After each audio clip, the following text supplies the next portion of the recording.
You know, maybe you're coming to this channel for the first time. Maybe you're seeing this video and you've never heard of Whitetail Habitat Solutions. I invite you to really check out a lot of the videos that we have. Subscribe. We try to come out with 4 videos. We do come out with 4 videos every week. We haven't missed one since the summer of 2019. Every Sunday, Tuesday, Thursday, Saturday. And we try to give you as much information that'll help you during your deer hunt or habitat, whatever you're doing with whitetails. Try to make sense of it all and make you a better hunter. And every year there's some myths that really stick out. I've talked about top 5 deer myths and that in the past, top deer myth. And we're trying to pick up some of these buzzwords right now that people really debate in the hunting industry. And so I want to, in the whitetail world and world of hunting. And so I want to talk about some of these.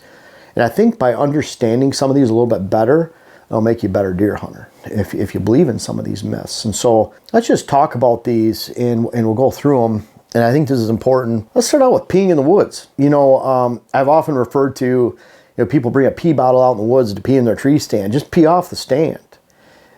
One thing we've been doing for many years now is our mock scrapes. It's going back a long time before Dylan was even around. Dylan started working with the business in 2016. Independent contractor, works for all kinds of hunting industry companies, filming. He also does habitat visits and visits a lot of clients for us. But before Dylan even came in 2016, we were peeing in scrapes. And that was because it's going back, and this is going back to mid-2000s, where John Azoga up in the UP in Michigan, a research biologist, told me that this urine, as far as deer are concerned, it's really a non-factor within seconds of when you pee. And they really can't tell the difference. So I've always taken that approach, whether you're peeing off the stand, we pee on scrapes, because they might not be able to tell it's a human, which is a good thing, but they know it's urine, or they have that smell of ammonia. And so when we start our mock scrapes, not all of them, but most of them, and that is out of convenience sometimes, we pee in them.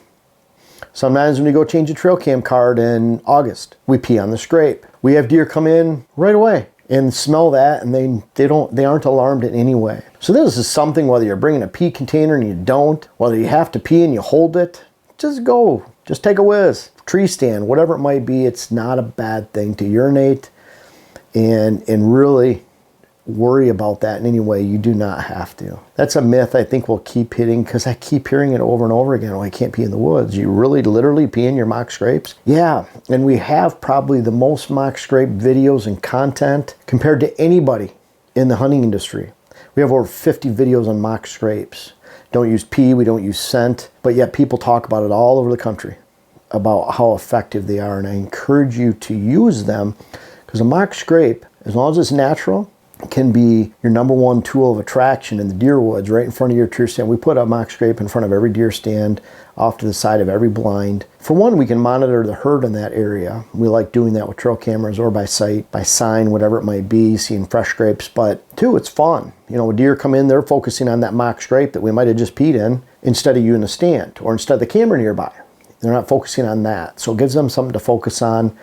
Now, we don't go out there and pee on scrapes every week. It's usually when we start them, just to get that initial. I don't even think we need to do it, but it certainly doesn't hurt, and that's something you need to understand. And you can flip that around, use mock scrapes that we talk about, which we're not selling anything for those. In fact, it's like 30 cents for a piece of parachute cord that we use to tie it up with on average. So that's all it costs, and a little bit of your own pee. So really not a big deal, and just doing it right. Check out those 50 videos. We have a lot of people ask about mock scrapes, how to make them in the comments. But I encourage you to look at our playlist on YouTube for anything you're looking for. Search it. My videos will come up near the top, and you can find out what we do. But we talk about it in every video. About waist to belly high, flat surface, clear an area about 3 feet off.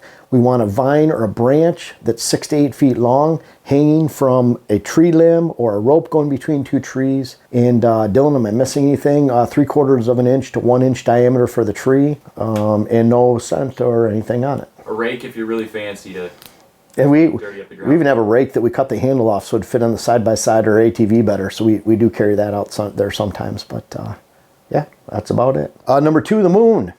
The moon does not influence breeding. You know, I don't base a lot on what science says, only because science looks at deer in a very controlled environment, whether it's on a fenced-in property or large properties that don't relate to the average hunter. But something about this is pretty black and white. You know, when deer breed, it's pretty easy, like in the UP in Michigan, that same group, John Azoga, Lou Verm, and the guys that studied deer up there at the Kuzno Research Facility, they get does that have been killed on the road, and they could actually do an ultrasound on them and figure out when the date of conception was based on the size of the fetus inside for the fawns. And so they looked at over 2,000 and they can go back to the exact dates of conception. It didn't matter what the weather was. It didn't matter what the moon was. They came into heat at the same time. So if you're basing your hunting on the moon and certain moons, because the breeding is going to be different or greater because of that moon, you're really hurting yourself and your potential level of success, because the moon doesn't have anything to do with that. And the weather, I hunt by the weather, but the weather doesn't influence breeding. It influences deer activity.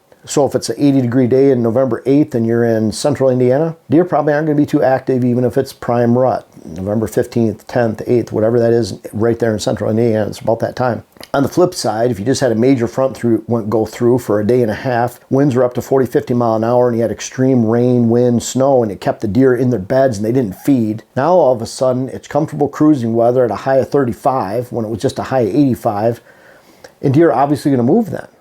And you just look at those extremes, you can see the weather plays a role. But the weather doesn't play a role in when deer bred, when deer breed. No one's ever thought about that, other than it could suppress daylight breeding and push it more at night because it's calmer, cooler temperatures. But bottom line is the moon doesn't have any factor with it. Now, I do believe the moon influences feeding times during the day sometimes. For example, if it's a full moon all night, maybe deer will feed more late morning because they feed 5 times in a 24-hour period.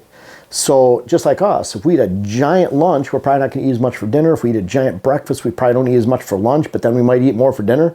That's at 5 feedings every 4 or 5 hours a day that they feed. And so if you can imagine living high in the hog, bright conditions all night long, they're feeding a lot. Well, they're probably bedding down in that next feeding, which I count as the first feeding of the day, which would be right early morning, and then late morning.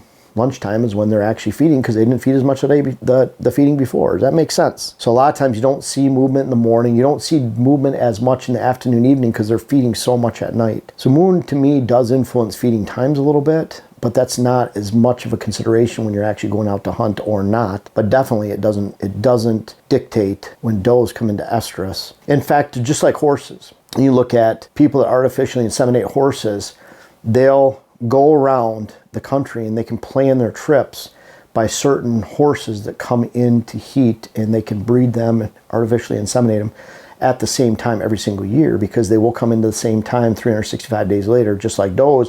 And that's why when you're in the south and you have that trickle rut that happens over a 3-4 month period, if you get to know a doe family group and know that they're coming in about this time in a certain little patch of cover, you can plan your hunts. And while I saw a lot of breeding activity, a lot of does coming into heat on January 7th in this spot, well, you can rest assured you can flip around to that next date. And that's why I think a lot of times people see, I saw that same buck on the 7th. Well, he just checked out and he hung around for a few days in that spot because certain does were coming into heat, and they do at the same time every single year. And if you understand that, it helps you plan your whole hunt. Nocturnal bucks. This is a big one. I've been talking about this for years, videos, articles, going back 12, 15 years, talking about that. The huge nocturnal buck myth, that bucks are not nocturnal. They're feeding 5 times a day just like all the other deer. They have to get up and feed. They move around. That makes them susceptible to you.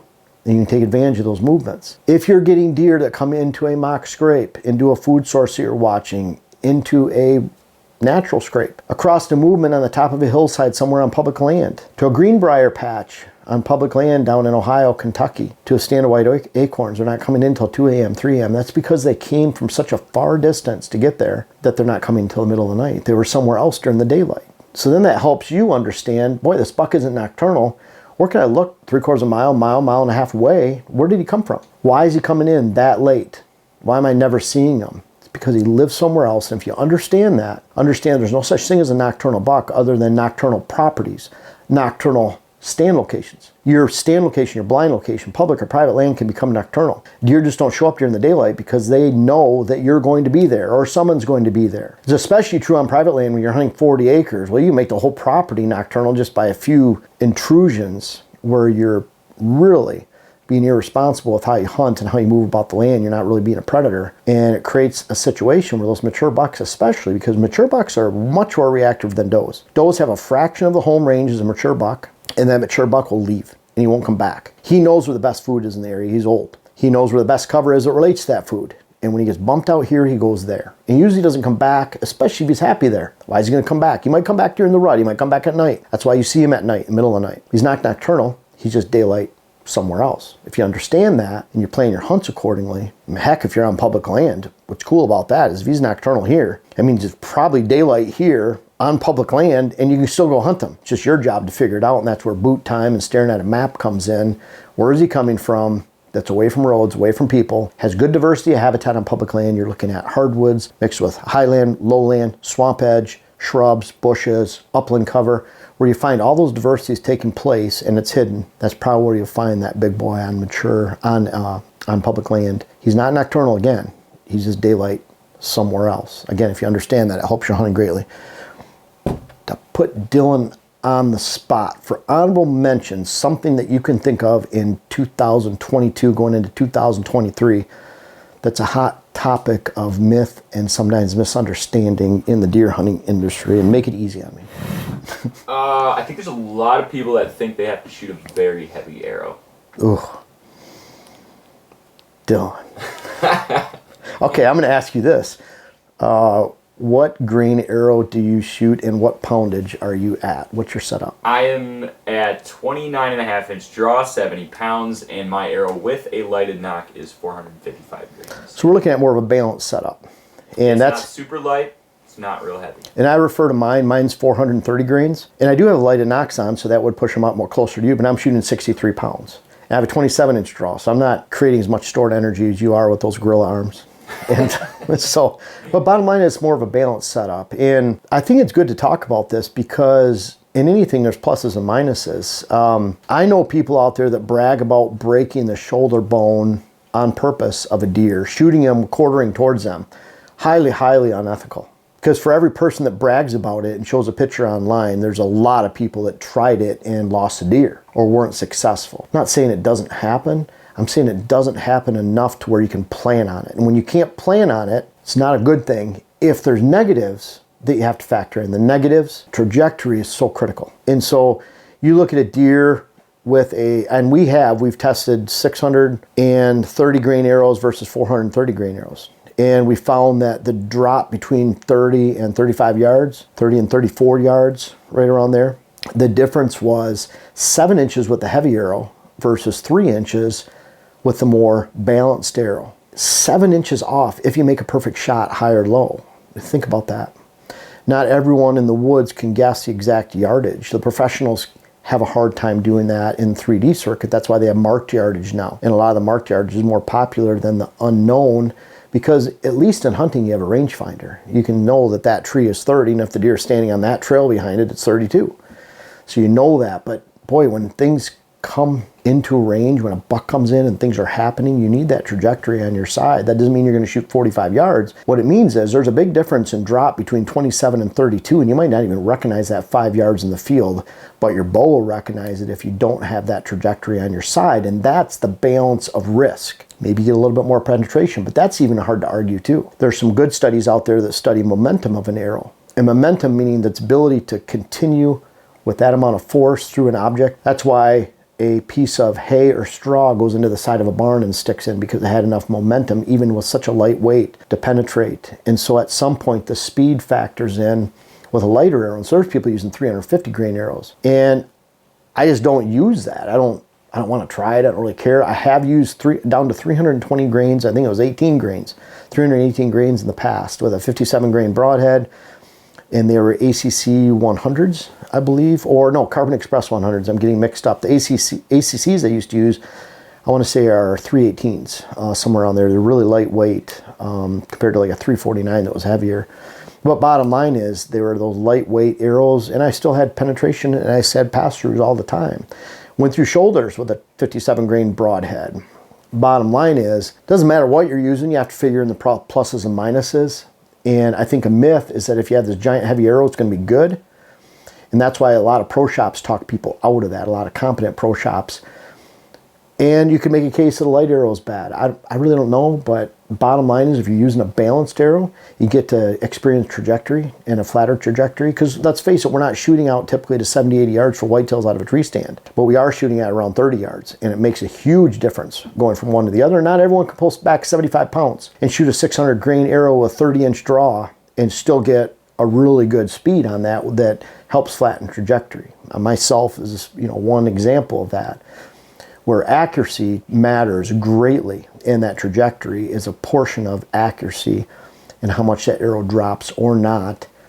The bottom line is that you think you need to use a heavier arrow to have better hunting or bow hunting. That's not true. And I think that fad will go away a little bit. There's some strong figures that like to talk about that, but boy, I can think of some of the best bow hunters in the world shooting game with a balanced arrow, and they've done so for decades, and they still do. They still preach about it. If you want to check out someone, check out Joel Maxfield.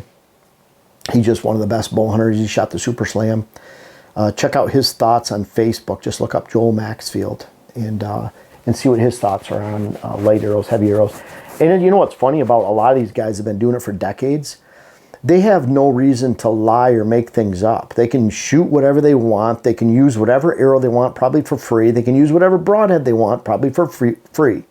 They just want, when the moment of truth arrives on a $30,000 hunt or $50,000 hunt, they want to make sure that they have the best, most reasonable chance at killing that animal at the distance that they're shooting. And those are the guys you want to follow. People have been doing it for decades. Huge success. Do what they do. That's always a good thing, especially when they're actually giving you reason and explaining that. So, yeah, fun one, Dylan, on that. But honorable mention, I think people are using too heavy arrows, sometimes too light. Again, balance is great. And those are our myths for 2023. I'm sure we can come up with some more too. But bottom line is, understanding those myths will make you a better hunter going forward, and that's what this channel is all about. I urge everyone out there to really check out my web classes. They've been wildly successful. We have one that details how you should design your land, another one that details how you should plant and maintain and manage a food plot program. How can you make those decisions that fit your land specifically and not someone else's? Unfortunately, there's so much information in the hunting industry that says you should do this, but it doesn't apply to you. These web classes directly apply to you. And then we have our third web class that came out last year, Rut Web Class, navigating the entire rut. And then we have our fourth one coming out, which is hunting hills and thermals. I urge you to check those out, try the web classes, and they're all about teaching, helping you understand how you can navigate, not only managing your property, food plots, and the rut, but also hunting strategically, hills, thermals, and wherever you pursue whitetails for your dream and your passion.